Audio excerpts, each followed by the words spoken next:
زمین میری تم کاش کرو، نفع آدھا میرا آدھا تیرا، یا زمین میری تم کاش کرو، میرے لیے سال میں اتنا پیسہ دے دو، اس مسئلے کی وضاحت کریں۔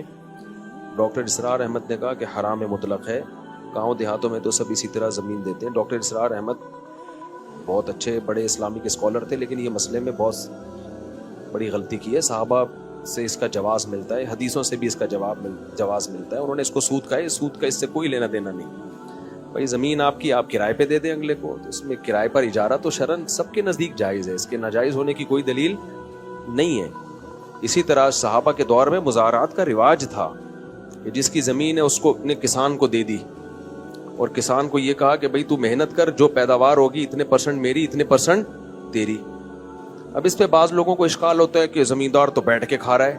بیٹھ کے نہیں کھا رہا، اس کی زمین استعمال ہو رہی ہے۔ کسی کا پیسہ استعمال ہوتا ہے، کسی کی محنت ہوتی ہے۔ جو غریب آدمی ہے وہ محنت کرتا ہے، جو پیسے والا آدمی بیٹھ کے کھاتا ہے۔ تو یہ تو اللہ کا بنایا ہوا نظام ہے۔ اگر پیسے والے نے بھی بیٹھے بغیر کھانا تھا تو پیسے کا فائدہ کیا ہوا اس کا؟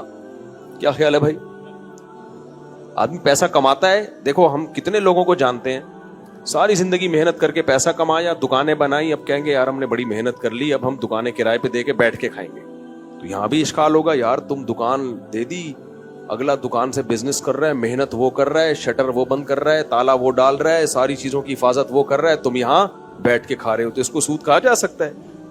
تو جیسے دکان رینٹ پہ دے کے لوگ بیٹھ کے کھاتے ہیں، تو ایسے ہی زمین بھی رینٹ پہ دے کے بیٹھ کے کھانے میں شرعاً کوئی قباحت نہیں ہے، تو اس میں کوئی حرج نہیں ہے۔ ہاں ایک چیز ناجائز ہے اس میں جو حدیث میں ممانعت ہے، وہ یہ ہے کہ جب زمیندار زمین کسان کو دے گا تو، اور کسان کو یہ کہا کہ پوری زمین پہ تم نے ٹماٹر اگانے ہیں مثلاً، تو یہ جائز نہیں ہے کہ یہ والے ٹکڑے سے جو پیداوار ہوگی یہ تمہاری ہوگی، باقی ساری کس کی ہوگی؟ میری۔ کیونکہ اس بات کا امکان ہے کہ اس ٹکڑے میں پیداوار ہی نہ ہو، یا اس میں کم ہو، یا اس میں بہت زیادہ ہو جائے۔ تو جتنی زمین دی ہے اس پوری میں شرکت کرنی پڑے گی بھائی، ٹوٹل جتنی پیداوار ہوگی اس میں اتنے پرسنٹ میرا، اتنے پرسنٹ تمہارا، تاکہ پیداوار کم ہو تو دونوں کے پروفٹ میں کمی ہو، پیداوار زیادہ ہو تو دونوں کے پروفٹ میں اضافہ ہو۔ سرمایہ دار کیا کرتا ہے؟ اضافہ سارا خود، اور اس کو اسپیسیفک ایک چیز پکڑا دی، نا نا نا نا نا، یہ اس مزدور پہ ظلم ہے۔